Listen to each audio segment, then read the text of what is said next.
Papa, quels sont les outils pour couper les cheveux quand on a une trichopigmentation? Hello tout le monde, vous avez été nombreux effectivement à me poser la question à savoir quel type d'appareil j'utilisais afin d'avoir un résultat qui soit toujours en adéquation entre les cheveux et la trichopigmentation. J'ai donc décidé de vous faire mon top 3 pour votre entretien de trichopigmentation.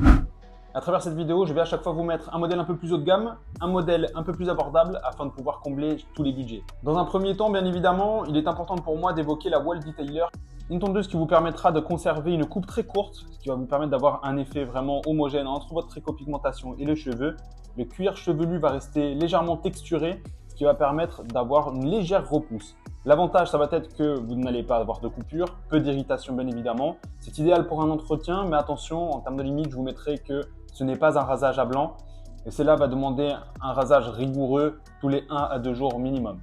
Pour cela, je vous ai mis bien évidemment d'un côté la Wall Detailer que vous pourrez trouver donc à travers les magasins professionnels de coiffure, puisque c'est utilisé évidemment pour les coiffeurs. Ça va être la seule qui va vous permettre d'avoir une repousse entre 0,1 et 0,2 mm. Et vous avez entre guillemets le pseudo concurrent. Vous allez pouvoir trouver sur des sites lambda type Amazon, je passe AliExpress, etc. avec vraiment des petits budgets. Seul hic que je pourrais évoquer sur celle-ci, je n'ai pas assez de retours puisque je l'utilise évidemment sur les clients, mais je n'ai pas un usage quotidien avec celle-ci. Donc, à voir sur le temps ce que celle-ci va donner. Dans un second temps, je suis obligé de vous parler de mon outil quotidien, celui qui a changé ma vie. Évidemment, le shaver, qui va être plus proche du rasage que de la tondeuse, avec un résultat plus lisse, plus net.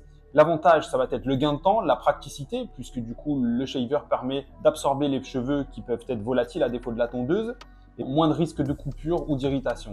La limite, ça va être que le rasage reste rarement aussi à nu qu'avec une lame, mais il fait vraiment le travail en termes d'adéquation entre chevelure et trichopigmentation. C'est pour moi l'outil idéal de mon quotidien.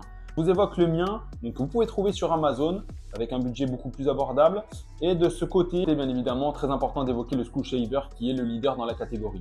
Et dans un dernier temps, bien évidemment, le rasage quotidien, ce que vous pouvez utiliser. J'utilise de temps en temps sur le côté afin d'avoir un résultat encore plus net, plus lisse, une peau complètement rasée, un contraste maximal qui va être idéal, je dirais, pour un rasage de crâne parfait. L'avantage, ça va être que les finitions vont être ultra propres, la peau va être lisse, ça va être un effet vraiment net. Cependant, en inconvénient, et il est important de l'évoquer, des risques d'irritation, de coupure ou encore de poils incarnés, ce qui, sur la durée, va parfois vous empêcher d'effectuer un rasage à la lame au quotidien. Vous l'aurez compris, mon favori reste le shaver. Je l'utilise tous les matins pendant 5 minutes pour avoir le résultat que vous avez sous les yeux. Désormais, à toi de faire ton choix et je vous dis à très vite pour une prochaine vidéo.